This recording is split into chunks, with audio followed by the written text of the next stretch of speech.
Bu kitab sənin üçün bir dəfəlik bağlanıb, yoxsa düşünürsən ki, həyatdır, yenə sevə bilərəm, yenə ailə qura bilərəm? Nə düşünürsən bu haqda? Çox çətin sual oldu. Nə bilim valla. Qismət deyirəm. Qismət deyək, keçək. Yəni qismət çıxsa artıq o deyir, çünki insanlar var, deyir, mən bu ayrılığı yaşamışam, bu travmanı, bu zədəni, bu zərbəni almışam, artıq qorxuram. Bir onda bəzi məsələlər var ki, ümumiyyətlə o deyir sənə məsələn filan şeyin kitabını atdım, bağladım, mən qoydum. Bu sənin bağlamağınla deyil, eynən. Hə, yəni sən bu gün ola bilər ki, bu fikirdə ola bilərsən ki, hə mən qurtardım, mən bu kitabı bağladım, qoydum. Amma səhər elə bir şey ola bilər ki, sən o kitabı açmaq məcburiyyətində qalarsan.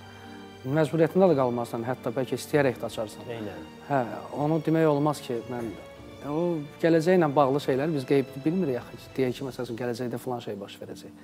Ümumiyyətlə o şeyi bilmək olmur. Həyatdır, hər şey olar. Deyir, bilmirəm nə verir bizə danışmaq. Ara bir incimək, küsmək, barışmaq.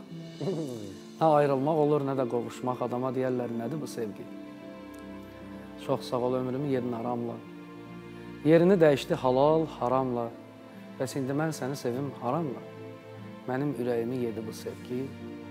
Adama deyərlər, nədir bu sevgi? Möhtəşəm, möhtəşəm.